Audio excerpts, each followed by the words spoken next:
Hey everyone, Foss here. Beating Pokemon FireRed with only one Mew was an easy one, which should come as a surprise to nobody. With an overall real time of 4 hours and 11 minutes to complete that run, let's take a look at if we can finish this one a little bit faster. In my last video I hinted at using Kabutops, so I figured why not give that one a try. This badass looking fossil Pokemon is a powerhouse when it comes to attack and defense. Special attack and special defense on the other hand are quite lacking, but I really can't complain as they are still well above those of a first form starter. With an overall stat total of 495, Kabutops is a solid option overall. Oddly enough, despite being a water rock type, Kabutops actually does not learn any water moves by level up, and its first and only rock move comes in the form of Ancient Power at level 65. I guess the only stab moves that we're going to be using are going to be TMs or HMs. Even looking through the list here, there are very few options that will allow Kabutops to make use of its high attack stat in addition to being a stab move. There's actually only one move that does fall into this category, and that is Rock Tomb, which we will at least get from Brock almost immediately. There is also Waterfall, but we cannot get this one until the post game at the 4 Island, so that one's not going to be applicable to this run. This run may actually be a lot more difficult than I thought it was going to be, and I'm really going to have to focus on the EV trading this time around to complete this one at a reasonably low level. To speed up the process a little bit, I will again be running the game at 2 times speed, but the time you see on the screen here will be my real life time playing the game. So with that, let's see how fast we can beat Pokemon FireRed with only a single Kabutops. Let's take a look at the rules. I can only use Kabutops on my team, but I can catch other Pokemon to use HMs. There will be no items in battle except for held items. There will be no cheats or exploits, and I must beat my rival at the Elite Four to consider this run complete. Before we get started, please remember to let me know what you think of the video in the comments below. Also remember to leave a thumbs up, subscribe, and ring the bell for more videos like this in the near future. With all that out of the way, let's get to the actual video. I start off the game by using the Universal Pokemon Randomizer to replace Squirtle with Kabutops. I choose to replace Squirtle so that my rival has Bulbasaur, probably the hardest starter for Kabutops to defeat. I name it Edward. I know it doesn't have scissors for hands, but I mean, blades are kind of like scissors, right? Just broken in half. Whatever, just go with it. Anyways, it's careful nature, so increase special defense and decrease special attack, which I think might actually hurt me in the long run, but let's see how this goes. It has the ability to Swift Swim, which will actually boost the speed in the rain, so perhaps Rain Dance will be a valuable option down the road. Its starting moveset is lackluster at best, but at least it does have Absorb, which could make easy work of Brock and Misty early on. Speaking of making quick work of people, my rival's Bulbasaur stood no chance against Edward's Scratch, and its resistance to Bulbasaur's current moves. You might notice that I named my rival Klink, after one of my Twitch subscribers. Go check out his content over on Twitch, by the way. A link to his channel will be in the description below. So with that, I immediately head to Route 1 and start fighting numerous Rattata and Pidgey. I'm focusing on these two specifically as they will provide Kabutops with the speed EVs. The EVs I'm going to try to focus on here are speed, special attack, and the HP EVs, which should hopefully allow me to brute force my way through the Elite Four at the end. I then do some slave labor for the store owner by delivering Oak's parcel at no cost to him before easily making my way through the Viridian Four. Wait, I thought this was supposed to be easy. Well, it turns out the Kabutops is very susceptible to poison, which is becoming a large issue this early on. After Kabutops and I limp our way to the Pewter City Pokemon Center, we finally head into the gym to take on Brock for the first time. Like I said before, Kabutops knows Absorb from the get-go, and is a rock type against a rock type gym. Yeah, you should know how that goes from here. After embarrassing the first quote-unquote big challenge, we continue on towards the Mount Moon. It is here where I take some time to fight Zubat for the speed EVs and Clefairy for HP EVs before grabbing myself an escape rope, a rare candy, and the TM for Thief. After being up on the scientist, we grab the Dome Fossil to save Kabutops' one and only living relative. Well, I guess it isn't living yet, but we'll take care of that later on down the road. I promise you, Kabutops. I promise. I then make my way outside to speak to these two karate dudes to teach Kabutops Mega Kick and Mega Punch. Wait a second. Kabutops doesn't have hands. Wait, so would Slash technically be the same as Mega Punch for Kabutops? The world may never know. With that, it was time to make quick work of Misty. Oh, never mind. Okay, so Starmie hits a lot harder than I anticipated, and I missed Mega Kicks too many times the first time around. On the second attempt though, Mega Kick lands 3 times in a row, including a crit hit, to take out Starmie on the second turn. With how little damage it actually did on turn 1, I'm pretty sure that that crit hit was necessary for us to win this one. But I'll take luck any way I can get it, and I have a bad feeling that I'm going to need a lot of it. At level 19, I did finish this gym at a much lower level than I expected, especially considering that Kabutops is in the medium fast leveling group. I then head north to the Nugget Bridge to take on Klink yet again. Mega Kick and Scratch absolutely destroyed every member of his team, and the only damage received came in the form of a quick attack from Rattata. Yeah, it's safe to say that this one went pretty well overall, and that this is probably the last time their arrival is going to be a cakewalk. And then continue north until I arrive at Bill's cottage, where he continues to make questionable decisions. I assist him through his little episode that he's having here, and as a thank you, he gives me a ticket to the SS Anne. Wasting no time at all, I head through the underground tunnel and onto Vermilion City, where I get the bike voucher from the fan club chairman before redeeming it for the world's most expensive bike. With this new bike somehow stuffed into my small backpack, I head on to the SS Anne. I make good use of this luxury cruise liner by going straight to the point where I fight the only person I know on the entire ship. This seems like a logical use of that ticket we were gifted. But like I said before, our rival is going to be much more difficult from now on. He wasted no time at all demonstrating how much better his Ivysaur was than Bulbasaur. But I was convinced that it was just bad luck on my part. If I would have landed a Mega Kick, this would have gone much different. But I returned to the ship immediately to prove to Klink that Edward handed him a free win just out of the good of his heart, and that this time was going to be different. Edward proceeds to knock out each of Klink's Pokemon with a single hit right before his eyes. This was an absolute massacre, and after 38 seconds, the battle was over. I then head into the captain's quarters to get myself cut before making my way to Diglett's cave to catch myself a Pokemon that can actually use it. Now I want you to pay attention to the timer on this one. I can't stress it enough, but this garbage puzzle can be brutal. 2 straight minutes at 2 times speed just to finally get the gates to the gym leader open. That's all I can say. 2 minutes straight. The gym leader for this one, Lieutenant Surge, can usually be quite intimidating. That's especially the case now that Kabutops is actually weak to electric types. But luckily for me, Kabutops also learned Mudshot at level 25, and I'm honestly surprised that neither Pikachu nor Raichu outsped Edward on this one.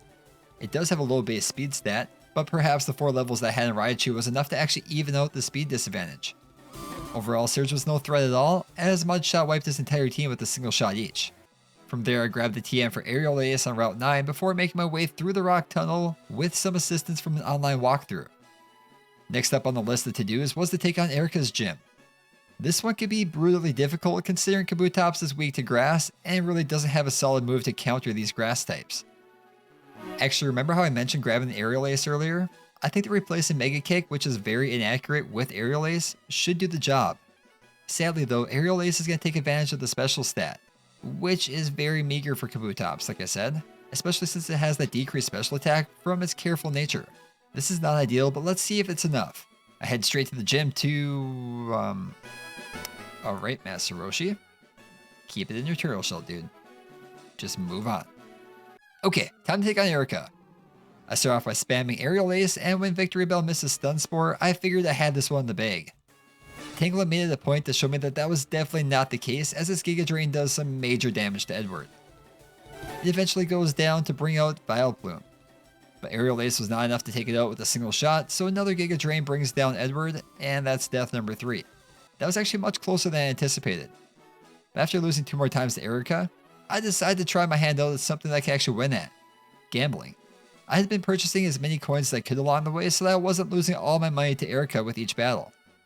My goal here was to earn enough to get Ice Beam, which could be beneficial for both Erica's gyms as well as the Elite Four once we get there. I managed to hit the jackpot, but with just over 1,700 coins in the bank, I was actually quite a ways off from the 4,000 coins needed to purchase this TM from the shop next door. And with that, I choose to take out my frustrations on this innocent bystander, but it turns out that he was actually guarding a switch to a secret hideout. Go figure. I battle my way through all his friends until I arrive at Giovanni. His Onix and Rhyhorn are of course easy targets to Edward's Water Pulse, but his Kangaskhan could actually be quite difficult. This thing is a defensive tank and handles mud shots and water pulses with ease. Luckily it wasn't doing that much damage itself, so after a few turns it actually went down. And like I said before, Rhyhorn does go down rather easily to Water Pulse, and it does, so with that we have defeated the leader of Team Rocket for the first time. Yeah, spoiler alert, it's gonna happen again. I head back to the gym to take on some trainers to gain a few more levels before taking on Erica yet again. I had a very poor attempt where Edward just got put to sleep on turn 1 and died to Victory Bell. But the second attempt went a little bit better. Aerial Ace took out Victory Bell with just a single shot, as well as the Tangela who was out next. Vileplume was out last and survives with only a sliver of health remaining and drops a Stun Spore on Edward to paralyze it. Erica then heals it back to full health, but a high roll on the second Aerial Ace was enough to take it down from full health to earn us the 4th badge of the region. We were then gifted Giga Drain, but I don't know how useful this is going to be considering that it's neither stab nor a physical move. On my way out of town, I stop and grab myself a tea. Man, nothing's better than a nice chai tea on a calm... Oh, sure, dude. Yeah, help yourself. I don't want it anyways. It's fine. It's fine. Just take it. Yeah, dude, it's okay. All right, yeah, not salty at all. Okay, I'll sweep up all my salt here and make my way on to Lavender Town to take on the Pokemon Tower. And it's here where I choose to pay my respects to all the fallen Pokemon before proceeding to cause major chaos and destruction right on top of their graves. Okay, if they don't like it, then they shouldn't have been buried there. Come on. My rival and I duke it out for a couple minutes here, but it turns out that Edward was still a bit overleveled for this battle, so he proceeds to wipe out each member of Klink's team with just a single shot. Okay, he did miss Gyarados on turn 1, which is going to be the theme going forward. For being an 80 accuracy move, Rock Tomb misses a lot, and it's frustrating as hell when it happens during these major battles. But sadly, this is the only Rock-type move that Kabutops can learn up until Eggship Power at level 65. After defeating Klink, he mentions catching a Cubone but not being able to find a Marowak anywhere. Spoiler alert, I found it in literally less than 5 minutes and proceeded to knock it out just in spite of my rival. Sorry Marowak, I had a point to prove, okay? I'm not really sure what the point was, but it was a point nonetheless. I embarrass a few more Team Rocket grunts before rescuing Mr. Fuji, who gifts us with the Poke Flute. From here, there's a few options on what to do next, but I figured that I had just defeated my rival without any issue, so I might as well head on to the Sylph Company to do it yet again. Yeah, joke's on me, I proceeded to lose 5 times in a row. I even took some time to find some vitamins hidden around the Sylph Company building to give Edward's stats a little boost, but this made no difference at all as his Venusaur was consistently knocking out with just a single Razor Leaf. Yeah, I'm gonna have to come back to this one a little bit later on. And then make my way to Fuchsia City. It's here where I head into the Safari Zone to grab the HM for Surf. And while I'm at it, I also find these golden teeth that are conveniently lying on the middle of nowhere inside of a Pokeball. And how do you suppose that these got here? I ask the warden the same question and he proceeds to just talk around the question instead. Must be a politician. I make my way to Koga's gym to take on his team of poison Pokemon. Coughing annoyingly survives numerous rock tombs before finally going down. Muck is at least weak to ground, so Mudshot does some pretty decent damage. It proceeds to use Minimize, so I take no risks and instead use Aerial Ace, which cannot miss. This takes it out, and the next coughing goes down to a single shot, and that brings out his final Pokemon, Weezing, which should be a little bit more of a threat, but overall should not be that bad either. It does eventually go down, which earns us the Soul Badge. With a few more levels under our belt, let's try the rival battle yet again. Pidgeot goes down to a single Rock Tomb this time, and Aerial Ace does some huge damage to Venusaur before it misses a Sleep Powder. I'm really not sure why I didn't use Razor Leaf like it did before, but I guess I won't argue. Gyarados is out next, and Rock Tomb misses on turn 1, surprise, but Gyarados has nothing more than a Bite and a Leer to offer, so it really wasn't a threat. Alakazam refuses to use anything but Future Sight during these battles, so it really wasn't too scary. Growlithe was out last, and it's weak to ground, so single Mudshot takes it out to defeat a rival for the 4th time. I went straight into the Giovanni fight from here, since Edward really didn't take much damage during the rival fight. The majority of his team is an easy target for Surf, and Kangaskhan was really the only threat that he had here. It lands 3 straight Mega Punches, but these are barely enough to bring Edward to even half health. One last Surf takes it out, and with that we had defeated Giovanni yet again. I grab myself the Master Ball before heading straight into the Saffron City Gym to take on Sabrina. I honestly thought this was going to be another brick wall for this run. With Kabutops' low special defense, Psychic was going to deal some huge damage. Oddly enough, not a single Psychic was used during this battle, and Edward proceeded to deal some huge damage instead, taking out each member of the team with ease.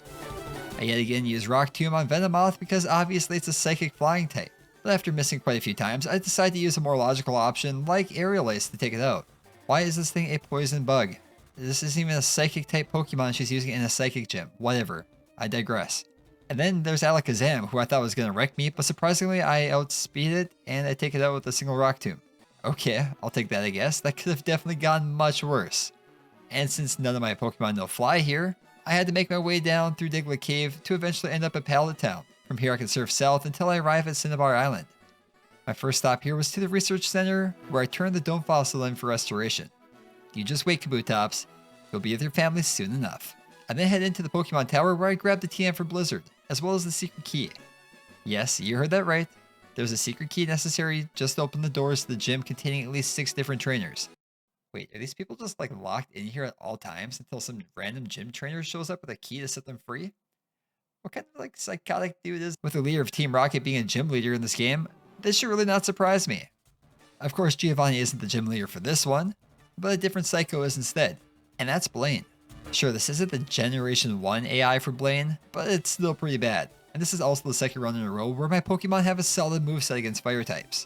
So after just a few minutes, this battle is over, with little damage actually received by Edward. As I exit the gym, I'm kidnapped for the third time in 3 challenges and swept off to the Sevi Islands to complete a useless side quest. I then return back to the Kanto region to take on the 8th and final gym badge.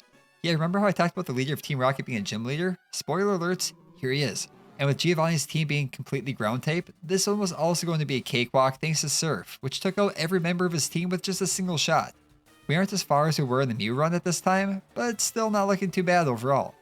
If I have a solid run at the Elite Four, I might actually be able to beat, or at least get pretty dang close to that run ahead with Mew. As I head towards the Indigo Plateau, Klink decides that he has something to show us, and that's how not to take on your rival just prior to the Elite Four. His Alakazam proved to be a worthy foe this time around, but all in all, his team went down rather easily. Since we just received the TM for Earthquake, I figured now would be the best time to replace... Oh. Okay, I guess Kabutops can't learn Earthquake. Great. Okay, with that being said, let's take one last look at Kabutops' stats and moveset before taking on the Elite Four. I'm not gonna lie, Edward's special attack is awful. His attack, defense, and speed really aren't that half bad, but with Surf and Aerial Ace relying more on special attack, this could prove to be the downfall as we approach the end, just like I thought it would at the very beginning. But with that being said, let me know if you think I could beat this on my first attempt.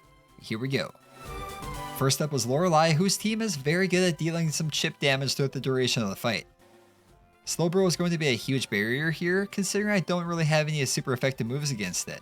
So after just over a minute, Edward goes down and we're going to have to spend some time reconsidering our strategy. I then take the time to level Kabutops up to level 64 and teach a Giga Drain to help it recover some health mid-battle. I choose 64 so that it will eventually learn Ancient Power at level 65, which I will use to replace Rock Tomb. Dugong was out first and deals huge damage with Surf on turn 1. I take this opportunity to use Giga Drain to regain some health before taking it out with Rock Tomb. Cloyster is out next and decides to beat its annoying self by spamming Protect multiple times in a row without failing. But eventually Giga Drain takes it out, so Slowbro was out next. Slowbro has been an annoying foe up until this point as it constantly uses Amnesia and Yawn to stall the battle for numerous turns. Edward manages to bring it to low health through the use of Giga Drain and Rock Tomb, but eventually falls asleep. Lorelei decides not to heal it for some reason, so when Edward wakes up, it's able to take it down with another Rock Tomb, but not before taking one last hit from Surf to bring it down to just 55 HP. Lapras is out next and goes down to a single super effective Rock Tomb. That was actually a surprise, especially considering how tanky Lapras usually is. Jinx is out next, and it goes down to a single Rock Tomb as well, so with that we had finally defeated the first member of the Elite Four. Bruno was out next, and his fighting types were a huge threat to Kabutops, so we were going to have to take them out quickly in order to survive this one. Onyx is out first, and I attempt Ancient Power with the hopes of getting the Omni Boost, but luck was not on my side. After a couple turns of getting hit by Earthquake and Rock Tombs, a third Ancient Power finally gives us the Omni Boost, so I use Giga Drain to take out both Onyxes while also recovering some health. Hitmonchan goes down to a single Aerial Ace, but Hitmonlee is able to get off a Brick Break for some pretty decent damage before going down to another Aerial Ace. One more Aerial Ace is not enough to take down Machamp, but again, luckily for me, it uses Bulk Up instead of just using Cross Chop. So one more Aerial Ace was enough to take it out and defeat the Karate Master himself. Agatha was up next and leads with Gengar, who is able to handle an Ancient Power on turn 1, but eventually goes down to her Aerial Ace on turn 2. Golbat was out next and goes down to a single Ancient Power, bringing out Haunter. Surf deals some decent damage, but Agatha heals it back to full health with a full restore. But this means nothing as a couple more Surfs finally take it out. Then comes another Gengar, who's able to stall Edward for a few turns, dealing small amounts of damage with Shadow Ball in the process. After a few turns of us going back and forth between dealing damage with Surf and her healing Gengar back to full health, it eventually goes down. Arbok was out last and drops Edward's attack with Intimidate. I attempt Aerial Ace, which does next to nothing, so I switch back to Surf, which deals huge damage and ends up taking it out after just a couple turns. And with Arbok out, we have earned ourselves a victory against the Ghost Master herself. Poison Master. She's a poison... What is she? Ghost? Arbok is a ghost, neither is Golbat. What kind of trainer is she? That brings us to Lance. I took this opportunity to replace Giga Drain with Blizzard, so I had two super effective moves to use on his Dragon types. Gyarados was out first, and Ancient Power was able to take it out after a couple turns while also providing an Omni Boost in the process. Dragonair was out next and goes down to a single Blizzard, but the next Dragonair manages to dodge the first Blizzard, but was not as lucky the second time around, so it also goes down. And this brings out Dragonite. I was a little bit worried here. If Dragonite gets off his Outrage, it could deal some pretty decent damage. And when it handles the first Ancient Power without any issue and returns the favor with Outrage, I was a little bit worried here. But another Ancient Power was enough to take it down, so Aerodactyl was out last. A single Surf was all that was needed to take out the Fossil Drake, so with that, we were finally on to the Pokemon League champion. Despite losing to us multiple times throughout this challenge, Klink somehow manages to swindle his way to the top of the Elite Four. As per usual, he leads off with Pidgeot, who loves to spam Sand Attack, so I was going to have to take it out quickly. I attempted an Ancient Power, which wasn't quite enough, so hits Edward with Sand Attack immediately. Klink then heals it back to full health, so I attempt yet another Ancient Power, hoping for that Omni Boost in the process. Instead, Pidgeot survives and uses Feather Dance to lower Edward's attack. But then it goes down to one last Ancient Power, so Rhydon was out next. I was not going to mess around here since it knows Rock Tomb and my speed is already low enough, so I used Surf, which was able to take it down with just a single shot. Then came out his trump card, Venusaur, who starts charging Solar Beam on turn 1. The first Blizzard brought it down to just over half health, which was likely a low roll, so one more Blizzard may be enough to actually take it out if I'm lucky. And in addition to that, we were also hit by Sand Attacks. We just have to hope this actually lands. And it does. But Venusaur hangs on with only a sliver of health before bringing down the power of veganism on us like a ton of tofu bricks. What a heartbreak. And if that wasn't enough heartbreak, I returned to the beginning of the Elite Four to try it all again. Yeah, that's right, I was not saving before each member of the Elite Four. Just at the very beginning before I actually went in there. So that means getting back to the champion requires me to beat every trainer along the way yet again. But after a few frustrating losses, we finally returned back to the champion himself. I was determined that this time would be different.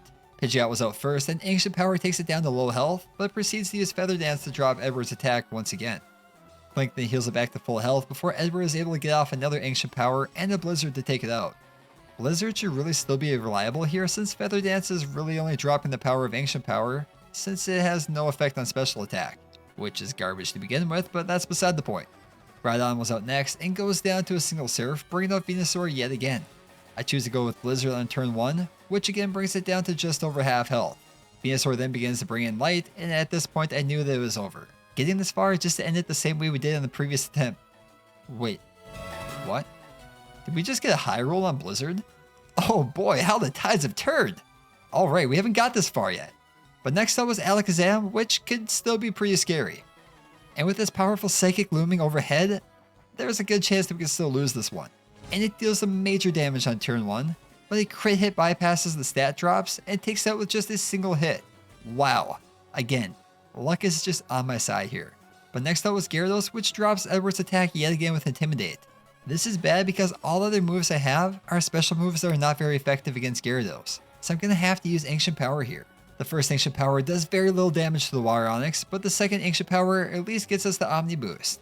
But in the meantime, we are taking some pretty consistent damage from Gyarados' Dragon Rage. But with one more hit, we are finally able to take it down, revealing the final Pokemon on Klink's team, Arcanine. Luckily for us, Arcanine is weak to one of the few stab moves that we have in our moveset, so a single Surf is enough to take it out. So with that, we have defeated our rival for the final time, and Edward and I claim our spot in the Hall of Fame as the new Pokemon League champions. That was surprisingly more difficult than I originally thought it was going to be. With those grass types being a large hurdle to overcome, we ran into multiple brick walls throughout the course of this run.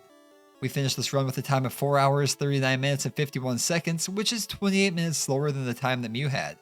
We were able to complete the Elite Four at level 68 with only 12 deaths. Wait, no, that's not right. I must have missed a death or two somewhere in there. Okay, let's see here. There's a few deaths to Lorelei. There was a couple more to Bruno. At least one to Lance. I think a couple at the champion, which brings us to... Oh.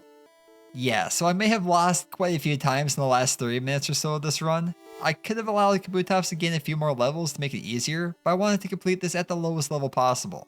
Overall, I don't think Kabutops really compares to the time of Mew, but this run actually went pretty well overall. But that's going to do for today's video. If you liked this video, please let me know in the comments below. Also remember to leave a thumbs up and consider subscribing for more videos like this in the near future. If you want to check out more challenges I've taken on, check out the playlist in the description below. I've already completed a couple randomizer Nuzlocks as well as a couple solo runs in FireRed, including an Oddish only run, which was a ton of fun to do.